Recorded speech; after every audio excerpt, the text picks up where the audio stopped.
So the framers are done. I'm also gonna make a punch list of any items that they may have missed, or also things that I need to take care of to keep this project moving. I'm also gonna meet the cabinet guy here today.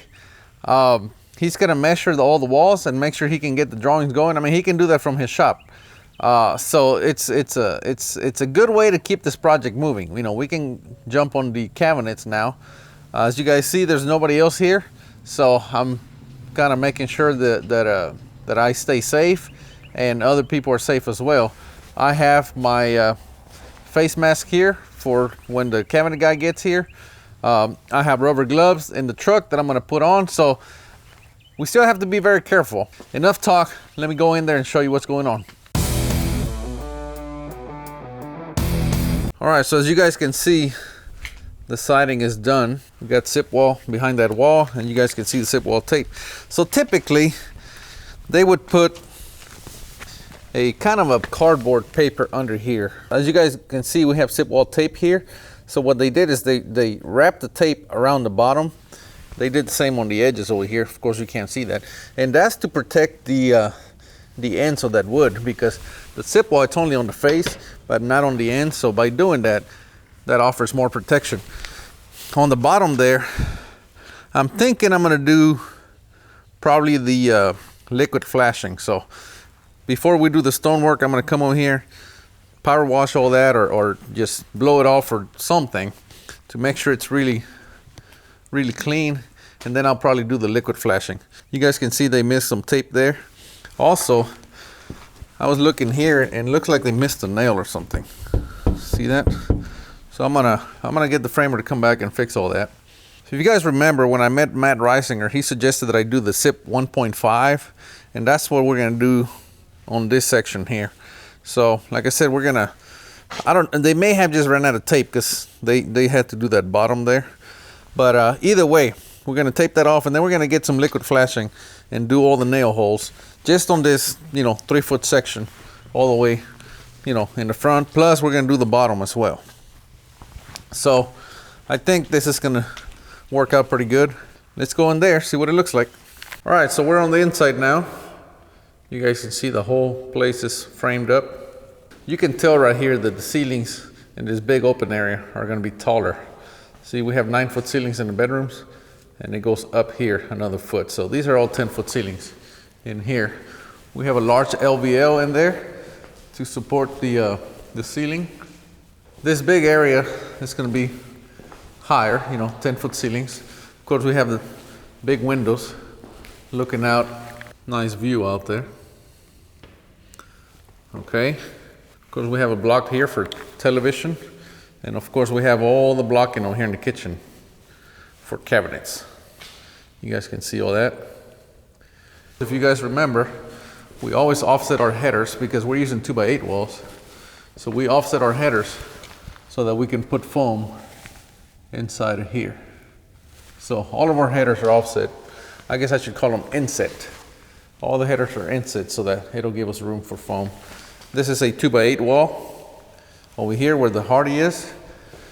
And out here where we have a metal wall, we have, as you guys know, what I would call a hybrid wall. We have metal and wood. So we have our stud wall on the inside, and of course we have our metal wall on the outside. So whenever we foam, this entire wall is going to get covered with foam. So there's going to be no thermal bridging whatsoever happening because this entire wall is going to be covered in foam. Whenever you do a conventional home with stud wall like this, you can only get foam between the studs. So everywhere that there's a stud, you don't have any foam, and you can have thermal bridging. Well, actually you will have thermal bridging through the stud itself. So look at all the studs that we have here. And like I said, in a conventional home, every one of those studs would transfer heat. So you can start to understand why these Barndominiums are much more efficient than a conventional home. Anyway, this is the shower right here. Or the bathroom, the master bathroom. We have a shower down there. We always drop those 3.5 inches, and then the towel guy will slope towards it. Okay, so this is another small detail that I like to do. You guys can see the wall right here. See how the wall comes in? Okay, and right here where the shower glass door is going to be, we drop it 1.5 inches. Okay, what that's going to do is it's going to allow us to put tile all the way out there. So we're going to be able to slope the tile. Typically it ends here. Well, because we go under the glass door, the slope's going to start out there. So whenever you have your glass door here, water's going to hit the door, water runs down the door, it's going to hit here, and it's going to run towards the drain. Like I said, typically this would be level, so water hits the door, water runs down the door, ends on the floor, and then it starts to spread. So a lot of times they have to put a sweep under the glass door, which that's the way that's usually handled. However, we're going to have our tile all the way out there, slope into here, and then you don't have to worry about water on your floor whenever you get out of the shower. All right, so here's the other side of the house. Again, more blocking for television. We have a bedroom here, another bedroom over there, and then we have a bathroom right between the two. Okay, so here's the pantry. And of course, this is going to be the utility room. And this is what I was telling you about on the zip wall, the reason we had to do the tape. So, see, you have the whole front, it has the zip wall, the coating, right? But here on the edges, you have nothing, okay? The wood is actually exposed, okay? So then what we did is we took the tape, went here, there, and back down like this, okay? That protects all the edges. So we did this on all the sheets on the bottom and on the sides, the ones that are out here that are going to be exposed to the elements. Not really exposed, but they have a higher likelihood that they can get moisture. So that's what we did. We protected the edges of that zip wall. I'm going to wait on the cabinet guy, and like I said, he should be here in about 30 minutes or so. In the meantime, I'm going to make a punch list of everything that I see here that's potentially wrong or that needs some attention. For example, I need temporary doorknobs.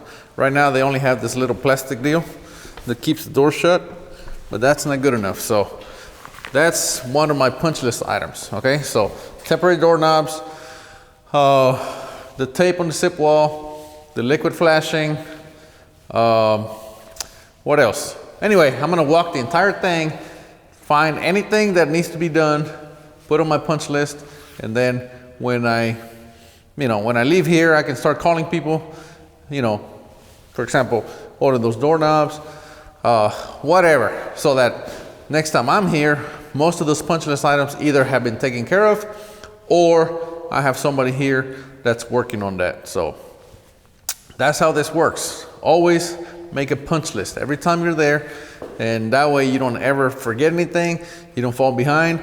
Next time I'm here, I'll make another punch list. Whatever item from this current punch list didn't get taken care of goes on to the next punch list, and it becomes a critical item. So that's how we handle scheduling and making sure that nothing gets forgotten. All right, so now I'm gonna go ahead and make a punch list. We use Google Drive for that, and every job has a folder, okay? Every job that we're working on right now has a folder, and inside that folder for the job, we have a folder called punch lists, okay? So I'm gonna make a punch list today with today's date on there, okay? The reason for Google Drive is the entire team gets to see that punch list.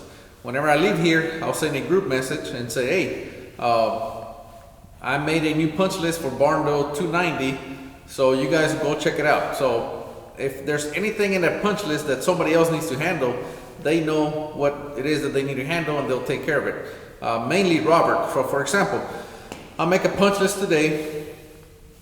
I'll text, Robert will see it, and Robert will handle items. For example, the temporary doorknobs, he'll get those coming. He will, if there's any change to the calendar, okay? We have a calendar that we use to keep the job on track, and we share that calendar with the customer. So that way the customer knows what's going on. if there's any changes to that calendar, we will make the changes, or Robert will make the changes, and that way the customers see that, hey, there's been a delay, this, that, or the other. So anyway, we try to keep the customer in the loop at all times. Obviously it's very hard, especially now with scheduling, but that's what we do, okay? So it's extremely important to do a punch list. I know the cabinet guy's on the way, but it needs to go on the list, okay? It hasn't happened yet, so it needs to go on the list. So measure for cabinets. Another item on the list is to schedule plumbers, electricians, and HVAC, okay? They all need to, we already did, but anyway, if it hasn't happened, it needs to be on the list. Said, hey, schedule everybody, all right? They've been scheduled for over a week now, but again, you got to schedule everybody, because a lot of times they're about 2 weeks out, and if you're doing this barn on your own, you're probably farther behind, because the subs, they'll take care of the builders first that they deal with on a daily basis, and then they'll kind of put everybody off later. So get your subs scheduled early, okay? And I see the cabinet guy just showed up, so I'm gonna meet with him right quick, and then I'll get back to making my punch list. So the cabinet guy was here taking dimensions, and the customers came by, and when they decided to change the island, it was gonna be an elevated island, so now it's gonna be just one big island at 36 inches. So we went ahead and knocked down that pony wall. So that's gone. And there's a few things the framer needs to come back and do, but overall, everything looks good. I met with the cabinet guy. Even the customers were here. We chatted for a little bit, make sure that everybody's on the same page on everything on this build. And the cabinet guy assured me that we shouldn't hit any delays, because like I said, from now on, he does everything from his shop. He's gonna submit drawings to us to approve, and hopefully we won't hit any more delays with cabinets. So stay safe. We'll see you next time. We are Texas Barndominiums.